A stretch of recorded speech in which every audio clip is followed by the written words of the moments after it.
ഇത് ഇന്ത്യ രാജ്യം കാണുന്ന ഒരുപക്ഷെ ആദ്യത്തെ ഭീകരമായ പ്രതിപക്ഷ സമരത്തിന്റെ ഒരു തിരശ്ശീലയാണ് ഇന്ന് ഉയർന്നിരിക്കുന്നത്. ഇവിടെ മാത്രമല്ല, ഇന്ത്യയിലുടനീളം ഈ സമരം നടന്നുകൊണ്ടിരിക്കുകയാണ്.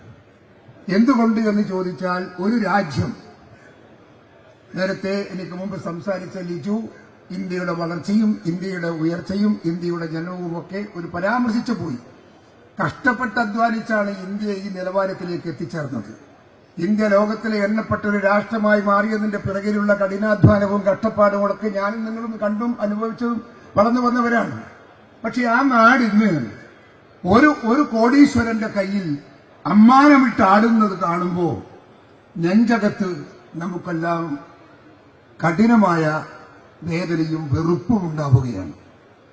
ഒരു ഭരണകൂടം ഒരു വ്യക്തിയുടെ, ഒരു കോടീശ്വരന്റെ മുമ്പിൽ തലകുനിച്ച് അദ്ദേഹത്തിന്റെ ഇഷ്ടാനിഷ്ടങ്ങൾക്കനുസരിച്ച് ഒരു രാഷ്ട്രത്തെ മാറ്റിക്കൊടുക്കാൻ നട്ടല്ലില്ലാത്ത ഒരു ഗവൺമെന്റിക്ക് ഇന്ത്യ രാജ്യം ഭരിക്കുമ്പോൾ നമുക്ക് നോക്കി നിൽക്കാൻ സാധിക്കുമോ? ഇന്ത്യൻ നാഷണൽ കോൺഗ്രസിന് ഈ രാജ്യത്തിന്റെ എല്ലാ തെറ്റുകളും കുറ്റങ്ങളും ചോദ്യം ചെയ്തുകൊണ്ടും ഈ നാടിന്റെ വികസനത്തിന് അടിവരയിട്ടുകൊണ്ടും മുൻപോട്ട് പോകുന്ന ഒരു രാഷ്ട്രീയ പ്രസ്ഥാനം എന്ന നിലയ്ക്ക് ഇന്ത്യക്ക് സ്വാതന്ത്ര്യം നേടിക്കൊടുത്ത ഇന്ത്യൻ നാഷണൽ കോൺഗ്രസിന് ഒരു ദൃക്സാക്ഷിയായി അത് നോക്കി നിൽക്കാൻ സാധിക്കില്ല എന്നതുകൊണ്ടാണ് പോരാട്ട വീര്യത്തോടുകൂടി ഈ സമരമുഖത്തേക്ക് നാം കടന്നു വന്നിട്ടുള്ളത്. നിങ്ങളുടെ എല്ലാം പിന്തുണയും പിൻബലവും ഇവിടെ ഉണ്ടാവണം.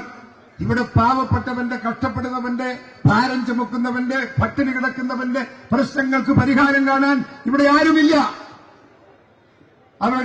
അവരുടെ പ്രശ്നങ്ങൾ പരിഹരിക്കാൻ അവർ തന്നെ വേണം.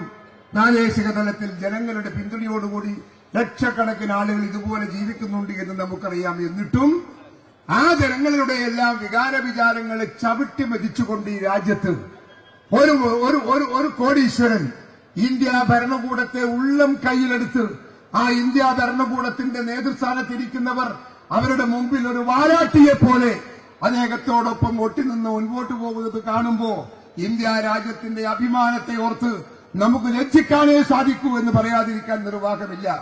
അതിനെതിരെയുള്ള ഒരു പോരാട്ടമാണ് ഇന്ത്യൻ നാഷണൽ കോൺഗ്രസ് ഇന്ന് ഡിസംബർ 16 രാജ്ഭവന് മുമ്പിൽ നമ്മൾ ഇതുപോലുള്ളൊരു സമരമുറ നമ്മൾ ആരംഭിച്ചതും അദാനിയുടെ കൊള്ളക്കെതിരെയുള്ള ഒരു ജനരോഷത്തെ ആളിക്കത്തിച്ചുകൊണ്ട് ഈ നാടിനെ ഉള്ളം കയ്യിലെടുത്ത് മുൻപോട്ട് പോകാൻ സാധിക്കുന്ന ആണത്വത്തിന്റെ വഴിയിലേക്ക് നമുക്ക് പോകാൻ എന്റെ പ്രിയപ്പെട്ടവരെ നമുക്ക് സാധിക്കണം.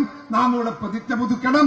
ഈ അദാനിക്കെതിരെയുള്ള അദ്ദേഹത്തിന്റെ കൊള്ളക്കെതിരെയുള്ള നമ്മുടെ ഉദ്യോഗസ്ഥന്മാരെ എല്ലാം അദ്ദേഹം കോടാനുകോടികൾ ലക്ഷങ്ങൾ എങ്ങനെ കൊടുത്ത് കൈക്കൂലി കൊടുത്ത് എല്ലാ ആളുകളെയും ഉള്ളം കയ്യിലെടുത്ത് എല്ലാ വിമാന കമ്പനികളും അതുപോലെ തന്നെ കപ്പൽശാലകളും അതുപോലെ ഫാക്ടറികളും എല്ലാം അദ്ദേഹത്തിന്റെ തറവാട്ട് സ്വത്തുപോലെ ഇന്ത്യ രാജ്യത്തെ പൊതുമുതൽ അദ്ദേഹത്തിന്റെ ഉള്ളം കയ്യിൽ കിട്ടമ്മാനമാകുമ്പോ അത് നോക്കി നിൽക്കാൻ ആണത്വമുള്ള, അത് നോക്കി നിൽക്കാൻ ആത്മാഭിമാനമുള്ള ഒരു ജനതയ്ക്ക് സാധിക്കില്ല എന്നതുകൊണ്ടാണ് ഇന്ത്യൻ നാഷണൽ കോൺഗ്രസ് ഈ സമരമുഖമായി നിങ്ങളെയും ഊട്ടി പുറത്തേക്ക് വന്നിട്ടുള്ളത്.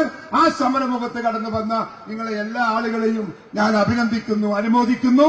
നിങ്ങളുടെ പിന്തുണയും പിൻബലത്തിന്റെയും കൂടെ ഒട്ടി നിന്നുകൊണ്ട് ഈ നാടിന്റെ മാറ്റത്തിന് ഒരു ശബ്ദമുണ്ടാക്കാൻ, ഈ മാറ്റത്തിന് ഒരു പരിഹാരമുണ്ടാക്കാൻ നമുക്ക് സാധിക്കണം. ഈ സമരം ഇവിടെ അവസാനിക്കുന്നില്ല.